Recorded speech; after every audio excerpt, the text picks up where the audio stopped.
Bismillahirrahmanirrahim. Assalamualaikum warahmatullahi wabarakatuh.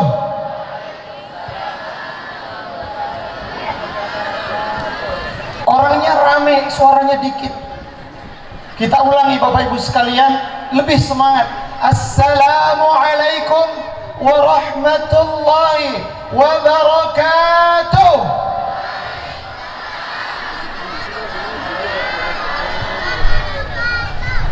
Alhamdulillahi haqqa hamdih. Alhamdulillahi hamdan katsiran tayyiban mubarakan fih. Nahmaduhu wa nasta'inuhu wa nastaghfiruhu wa nastahdihi wa natubu ilaihi wa la na'budu illa iyyahu wa natawakkalu alaihi. Allahumma fassalli wa sallim ala sayyidina wa nabiyyina wa habibina wa syafi'ina wa maulana Muhammadin wa ala alihi amma ba'du. Pertama sekali tentunya kita panjatkan puji dan syukur kita kehadiran Allah Subhanahu wa taala atas segala nikmat yang Allah berikan kepada kita, sekurang-kurangnya dengan mengucapkan alhamdulillahi rabbil alamin. Salawat serta salam kita sampaikan pula kepada junjungan kita, yakni Nabi besar Muhammad sallallahu alaihi wasallam. Yang kami hormati Umi Ma'had, yang kami hormati pimpinan Pondok Pesantren Terpadu Rawdatul Jannah dan para wakil pimpinan, yang kami muliakan Bapak Ibu hadirin sekalian yang telah datang pada sore hari yang berbahagia ini pada acara Fariha Bidukhuli Ramadan. Dan tentunya yang kami banggakan anak-anak kami, santriwan santriwati sekalian, Hadratul Afadil, Hadratul Mukarramin. Rasulullah sallallahu alaihi wasallam dalam hadisnya mengatakan, atakum Ramadan syahrun mubarak. Telah datang kepada kalian bulan Ramadan, bulan yang penuh dengan keberkahan. Insya Allah beberapa hari lagi kita akan sama-sama menjumpai bulan Ramadan, insya Allah. Tapi belum tentu Bapak Ibu sekalian. Walaupun hitungan hari, umur siapa yang tahu, ya. Bahkan jangankan hitungan hari, hitungan jam, menit, bahkan detik bisa jadi, nggak ada yang tahu, ya. Yang namanya ajal, kalau sudah tiba waktunya tidak bisa dimajukan ataupun dimundurkan sedikit pun. Jadi ada beberapa kemungkinan bisa jatuh fi abwabul rahim. Pada bulan Ramadan Allah bukakan pintu-pintu surga dan Allah tutup pintu-pintu neraka. Sehingga Masya Allah la quwata illa billah, karena dibukakan pintu surga, ditutupkan pintu-pintu neraka, apalagi ditambah dengan dibelenggu, diikatnya setan-setan, wa tughallu fihi asyayatin, diikat, dibelenggu setan-setan, dibelenggu setan-setan. Sehingga pada bulan Ramadan atmosfer ketaatan itu luar biasa. Mudah sekali bagi kita untuk melaksanakan ketaatan. Orang yang tadinya tidak sholat jadi sholat, yang belum pernah ke masjid jadi ke masjid. Kalau kita lihat di TV, artis yang tadinya buka aurat jadi pakai jilbab. Orang yang sukanya minuman, kalau Ramadan berhenti dululah. Orang-orang yang pacaran, naudzubillah, dia bilang sama pacarnya, apa katanya? Sekarang kan bulan puasa, kita berhenti dulu. nanti habis lebaran kita lanjut pacaran lagi. Ya, naudzubillah min dzalik. Tapi bukan itu yang kita harapkan. Ya. Syaitan diikat di bulan Ramadan. Ya. Wa tughallu fihi asyayatin. Sehingga jika ada di antara kita di bulan yang diikat syaitan-syaitan di dalamnya masih berat untuk ibadah, masih ringan untuk maksiat, maka hati-hati, ya. Maka hati-hati dan waspada. Jangan-jangan semua itu memang berasal dari keburukan dan kekotoran jiwa dan hati kita. Na'udzubillahi min dzalik. Bapak Ibu, hadirin wal hadirat yang dimuliakan Allah Subhanahu wa taala. Jika kita melihat rangkaian-rangkaian ayat demi ayat di dalam Al-Qur'an yang berbicara tentang puasa, maka kita akan menemukan ada 3 kata la'alla. Ada 3 kata la'alla. La'alla bermakna taraji, semoga, agar, supaya, mudah-mudahan. Ada harapan yang ingin kita gapai di dalam bulan Ramadan itu, sehingga ayat-ayat Al-Quran itu ada 3 kali mengatakan la'alla, semoga. Kesemogaan yang pertama, Bapak Ibu hadirin sekalian, Allah Subhanahu wa taala sebutkan di dalam Al-Quran surah Al-Baqarah ayat 183. Ayat tentang perintah puasa itu. Wahai orang-orang yang beriman, diwajibkan atas kalian berpuasa sebagaimana telah diwajibkan atas orang-orang sebelum kalian, agar kalian bertakwa, la'allakum tattaqun, agar kalian bertakwa.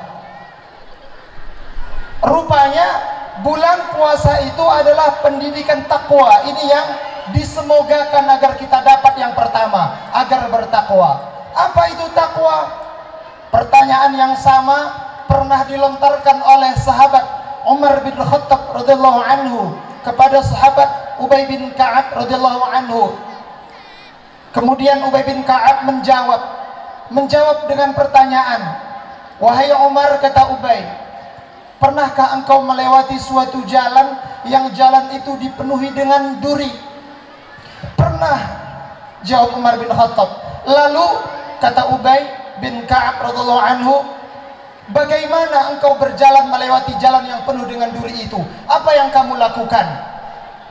Umar bin Khattab radhiyallahu anhu menjawab, aku bersiap siaga dan berhati-hati.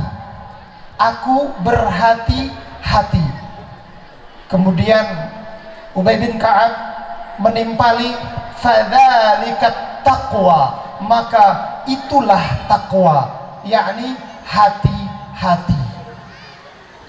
Betapa di bulan Ramadan, Bapak Ibu sekalian, kita dididik agar betul-betul hati-hati. Coba ingat bagaimana perilaku kita ketika di dalam bulan Ramadan.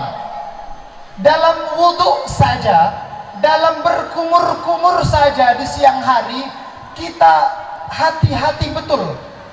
Berkumur-kumur jangan sampai setetes pun tertelan, karena kita berhati-hati. Jadi tidak ada orang kalau bulan puasa siang hari itu kumur-kumur 1 kali, lagi kumur-kumur, yang ketiga kali nggak keluar. Kumur-kumur yang ketiga dikorupsi kayak uang rakyat. Ada nggak yang kayak gitu? Tidak ada. Di bulan Ramadan kita benar-benar hati-hati. Bahkan setetes air pun kita usahakan tidak akan tertelan saat berkumur dalam berwudu di bulan Ramadan di siang hari. Coba bayangkan Bapak Ibu hadirin wal hadirat yang dirahmati Allah Subhanahu wa taala, jika perasaan dan suasana hati kita di bulan Ramadan yang penuh dengan kehati-hatian itu kita terapkan di luar bulan Ramadan, betapa luar biasanya. Seorang pejabat akan hati-hati kalau membuat kebijakan, akan hati-hati untuk membuat anggaran dana agar tidak ada markup di sana dan di sini. Seorang pedagang akan hati-hati agar tidak ada kecurangan dalam timbangan. Ibu-ibu sering belanja. Ini kadang-kadang penyakit kalau ibu-ibu belanja. Kalau beli maunya timbangannya dilebihkan. Lebihkanlah sedikit, Pak, masa pas-pas sekali. Tapi kalau jualan maunya dikurangi. Ya, na'udzubillahi min dzalik. Seorang petani akan hati-hati agar tidak sembarangan serobot lahan kiri dan kanan. Seorang guru akan hati-hati agar tidak zalim kepada murid-muridnya. Seorang murid akan hati-hati, santri akan hati-hati agar tidak durhaka kepada guru dan orang tuanya. Semuanya akan hati-hati. Itulah takwa. Fadzalikat taqwa. Itu kesemogaan yang pertama. Semoga kita bertakwa setelah Ramadan. Kemudian yang kedua, Bapak Ibu yang dirahmati Allah Subhanahu wa taala, masih dalam surat yang sama, rangkaian yang sama, pada ayat yang ke-185, walitukmilul iddata, setelah kalian menyempurnakan bilangan puasa di bulan Ramadan, walitukabbirullaha ala ma hadakum, maka besarkanlah nama Allah, bertakbirlah atas hidayah petunjuk yang Allah berikan kepada kalian, wala'allakum tashkurun, wala'allakum tashkurun, dan agar semoga kalian menjadi hamba-hamba yang bersyukur. Jadi kesemogaan yang kedua ialah agar kita menjadi pribadi yang bersyukur. Betapa tidak, bulan Ramadan itu adalah bulan yang banyak sekali godaan, dan kita dituntut untuk tahan dengan godaan itu dan bersyukur kepada Allah Subhanahu wa taala. Jadi kalau di bulan Ramadan siang-siang, apalagi terik matahari menyengat, ya, itu luar biasa. Kalau melihat tabung gas subsidi itu terbayang bukan tabung gas, tapi seperti mombang karena saking hausnya. Kalau lihat kanebo, tahu kanebo, untuk ngelap kaca, ngelap mobil, ya, itu kalau diletakkan di atas meja di siang hari bulan puasa, bukan macam kanebo, tapi kayak rendang. Kalau melihat kecoa nemplok di dinding, itu bukan macam kecoa, apalagi terbang dia, bukannya sayapnya, itu kayak kurma terbang. Padahal kecoa kayak kurma. Besar godaannya, luar biasa, sehingga banyak yang pengalaman. Kalau bulan puasa itu semuanya dikumpulkan, semuanya kepengen. Lihat air kelapa muda, simpan, oh ini buat buka puasa. Lihat cendol, beli, ini buat buka puasa. Lihat macam-macam minuman, beli semuanya. Makanan, mie ayam, bakso, soto, beli semuanya. Ya, orang kampung delabah, kumpulkan semuanya. Tapi begitu berbuka tiba, adzan berkumandang, Allahu Akbar, Allahu Akbar, kita pun berbuka, ambil segelas air putih, kita teguk, ngek, ngek, ngek, ngek. Begitu air putih diminum, apa yang terjadi? Kenyang.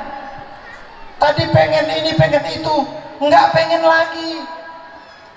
Begitulah rupanya Bapak Ibu sekalian, nafsu kita yang tergoda, ingin ini, ingin itu.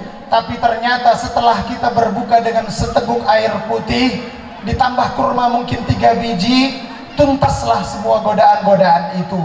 Rupanya air putih yang tidak kita anggap, air putih yang tidak kita pandang, apalagi kalau di luar bulan Ramadan, kita sama sekali tidak menilai segelas air putih itu sebagai kenikmatan yang besar. Tetapi ternyata di bulan Ramadan kita tersadar bahwasanya segelas air putih itu pun adalah kenikmatan dari Allah Subhanahu wa ta'ala. Bahkan dengan segelas air putih itu hilang semua godaan-godaan yang tadi kita rasakan selama siang hari di bulan Ramadan. Hadirin wal hadirat yang dimuliakan Allah Subhanahu wa ta'ala, la'alla, semoga yang pertama tadi, semoga kalian bertakwa. La'alla, kesemogaan yang kedua, semoga kalian bersyukur. Kesemogaan yang ketiga ada pada ayat berikutnya, ayat 186. Falyastajibuli wal yu'minu bi la'allahum yarshudun. Maka hendaklah kalian melaksanakan kewajiban-kewajiban yang Allah perintahkan kepada kalian, dan berimanlah kalian kepadaku, kata Allah, agar mereka wala'allahum yarshudun, mendapatkan irsyad. Apa itu irsyad? Irsyad itu artinya bimbingan dari Allah Subhanahu wa ta'ala. Orang yang mendapatkan bimbingan dari Allah Subhanahu wa ta'ala, maka ia akan melihat apa yang Allah bolehkan dan tidak akan melihat apa yang tidak boleh. Telinganya hanya akan mendengar yang Allah halalkan dan tidak mendengar yang Allah haramkan. Tangannya hanya akan berbuat yang Allah perbolehkan dan menahan tangan dari yang tidak boleh. Mulutnya hanya akan memakan yang halal, hanya akan membicarakan yang baik. Kakinya hanya akan melangkah kepada yang Allah ridhai. Mereka lah orang-orang yang diberikan irsyad, bimbingan dari Allah Subhanahu wa ta'ala.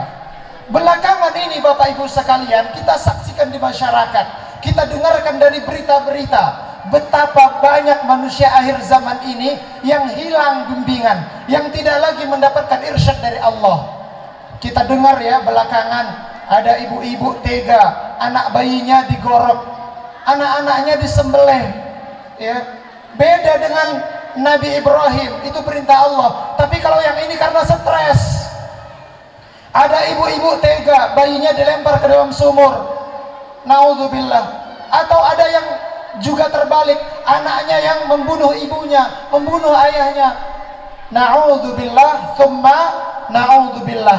Ini adalah bukti orang-orang yang tidak mendapatkan bimbingan dari Allah Subhanahu wa ta'ala. Sementara orang-orang yang berpuasa, yang memasuki bulan Ramadan, melakukan amal ketaatan dengan sebaik-baiknya, mudah-mudahan kata Allah, wala'allahum yarshudun, mudah-mudahan mendapatkan irsyad, bimbingan dari Allah Subhanahu wa ta'ala. Orang yang mendapatkan bimbingan dari Allah, maka dia tidak akan menyakiti makhluk dan tidak akan durhaka kepada Khalik, tidak akan menyakiti manusia dan tidak akan membangkang kepada Allah Subhanahu wa ta'ala. Marhaban ya Ramadan, selamat datang wahai bulan Ramadan. Kami meminta kepada Allah, semoga kami semua yang hadir di sini dan keluarga-keluarga semuanya bisa sampai kepada bulan Ramadan dalam keadaan sehat walafiat. Semoga di bulan Ramadan nanti kita termasuk orang-orang yang dengan bekal ilmu, dengan iman yang bersih, yang kuat, dengan amal yang baik dan banyak, dengan penuh keikhlasan menjalani bulan Ramadan, sehingga kita termasuk hamba-hamba Allah yang di dalam bulan Ramadan meraih ketakwaan, menjadi pribadi yang bersyukur, dan menjadi hamba yang mendapatkan irsyad, bimbingan dari Allah Subhanahu wa ta'ala. Amin amin ya rabbal alamin. Demikian Bapak Ibu sekalian, berhubung sudah amin berarti sudah selesai. Demikian ceramah singkat pada sore hari ini. Sekali lagi mohon maaf atas segala yang salah dan khilaf. Semoga bermanfaat bagi hadirin sekalian dan juga bermanfaat bagi yang berbicara. Demikian, subhanakallahumma bihamdika asyhadu an la ilaha illa anta astaghfiruka wa atubu ilaik. Thumma assalamu alaikum warahmatullahi wabarakatuh.